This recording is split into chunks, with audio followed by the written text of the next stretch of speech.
Build your dreams, live rich, and leave rich. So many of us, we think that just piling up money is the final goal.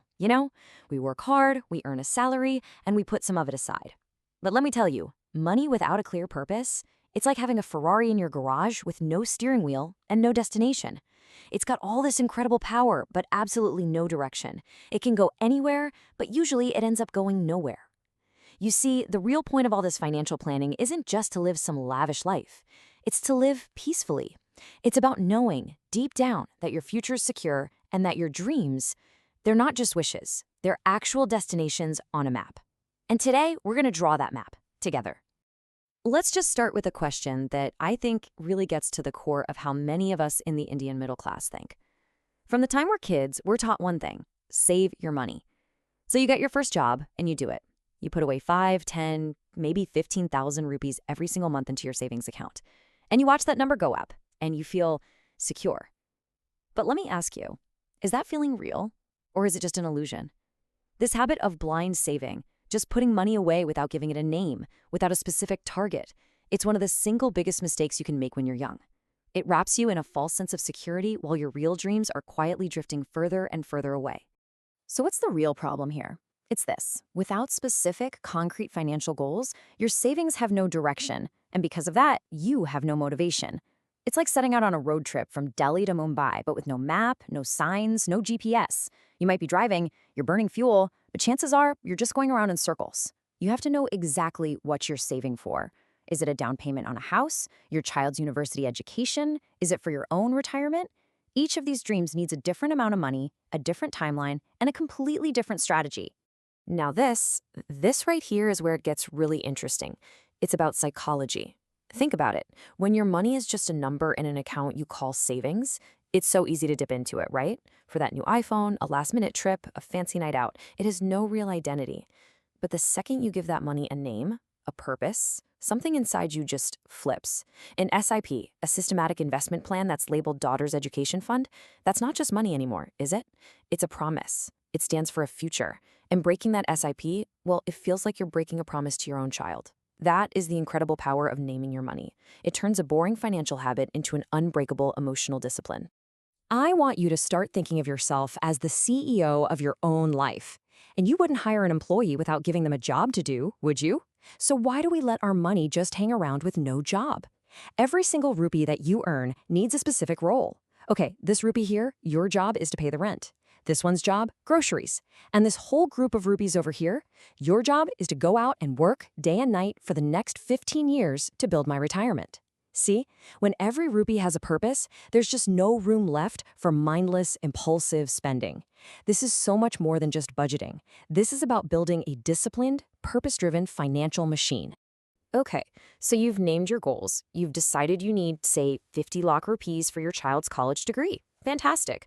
But right on cue, here comes the villain of our story, the silent thief that is working 24/7, 365 days a year to make your goals more and more expensive. And that villain's name is inflation. It's the reason the idli that cost 10 rupees when we were younger now costs 50. And it is the reason why the target you are aiming for, well, it isn't standing still. The government might tell you that inflation is about 5 or 6%, but that's just an average based on a basket of things like dal and vegetables. But your biggest dreams in life, they aren't groceries, are they? One of the most important goals for any parent is their children's education. And let me be clear, in India, education inflation is not 6%. It's closer to 10% every single year. That is a massive number that can completely wreck your plans if you don't account for it. And honestly, it gets even scarier. What about healthcare? The cost of healthcare in India is climbing at an even more alarming rate, nearly 14% a year. Medical costs are through the roof. A single unexpected surgery for a parent or a child can wipe out years and years of savings in a matter of weeks if you are not prepared. This is exactly why just saving money is not enough. You're in a fight against an enemy that is getting stronger and faster than any interest you could possibly earn in a simple bank account. So here is the key idea I need you to grasp. We have to change how we see our goals. I want you to picture this. Imagine you are an archer.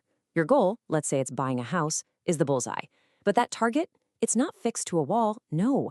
It's painted on the side of a train. And that train is constantly moving away from you. The engine powering that train? That is inflation. And every year that engine pulls your target a little further down the track. If you aim for where the target is today, by the time your arrow gets there, the train will be long gone. You'll miss completely. Let this sink in for a moment. This slide shows you the raw, devastating power of that moving train. Let's say your dream is to retire with 1 crore rupees. You work hard, you save diligently, and you hit your number. But if it takes you 20 years to get there, and we assume an average inflation of just 6%, that 1 crore will only have the buying power of 31 lakh rupees in today's money. The comfortable retirement you planned is now impossible. You hit the number, yes, but you completely miss the goal. This is why we absolutely must stop thinking in today's numbers. So how in the world do you hit a moving target? Well, you need a special tool, not just a map. You need a GPS, a financial GPS that can calculate exactly where that train, your target, is going to be at a very specific point in the future. And luckily for us, we have one. It's not some kind of magic, it's just mathematics. It's a simple formula that works like a time machine, allowing us to see the true cost of our dreams years down the line. This financial GPS has a name. It's called the Future Value Formula, and the idea behind it is actually very simple. It tells you what an amount of money today will be worth at some point in the future, once you factor in the damage caused by inflation. It calculates how much your money's power will be eroded over time. And understanding this one concept, it's the difference between showing up at the train station after your train has already left and showing up with your ticket in hand ready to get on board. Now, let's break this powerful formula down. It might look a little intimidating, but it's incredibly simple if we just use our archer analogy. FV, or future value, that's what we're trying to figure out. That's the exact location of our target in the future. PV, or present value, is the cost of your goal today. It's where the target is right now. Then there's R, the rate of inflation. Well, that's just the speed of the train. And finally, N, the number of years. That's how long the train is going to be moving. You just plug in these simple numbers, and you can pinpoint your true target with incredible accuracy. Let's make this real. Let's see how this works. Imagine you want to buy a house in 10 years, and a house you really like costs 50 lakh rupees today. The average inflation in real estate is about 6% a year. When we use the future value formula, we discover that in 10 years, that same house, it's not going to cost 50 lakhs. It's going to cost almost 90 lakh rupees. Now think about that. If you spend the next 10 years saving up 50 lakhs, you're going to fall short by a massive 40 lakhs. This is the eye-opening power of this simple calculation. It forces you to aim for reality, not for a number that's already history. Okay, so now you have the GPS. You know your true target. You know you need to aim for 90 lakhs, not 50. But knowing where the target is, that's only half the battle. Now you have to choose the right weapon to actually hit it. A target that's very far away requires a very different weapon than one that's close up. And in finance, our weapons are our investment tools. And the choice of weapon depends entirely on the timeline of your goal. This slide lays out the entire strategy perfectly. For your short-term goals, things you need the money for in less than, say, 3 years, like a down payment for a car, you need safety above everything else. You cannot afford to lose that capital. So for that, you use a pistol, a safe, reliable tool like a fixed deposit or a debt mutual fund. The strategy here is all about protecting your capital. But for your long-term goals, the ones that are 10, 15, 20 years away, like retirement or your kid's MBBS degree, a pistol just isn't powerful enough. To hit that distant, moving target, you need a sniper rifle. You need the power of equity mutual funds. Their strategy isn't just to protect your money, it's to grow it much, much faster than inflation. Let's look a little closer at these weapons. Debt funds, they invest in safer things like government bonds. They are designed for stability. They're perfect for parking money that you know you're going to need soon. You're not going to see huge growth, but you're also not going to see huge losses. Equity funds, on the other hand, they invest in the stock market. Now, in the short term, yes, they are volatile. The market goes up, the market goes down.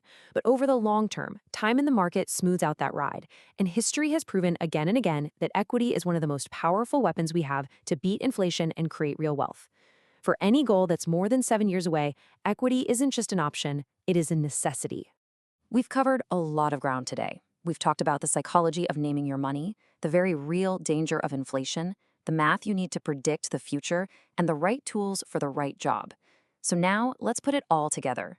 Let's distill all of this into a simple 3-step roadmap that you can start using the moment this is over to go from being a blind saver to a strategic, focused investor.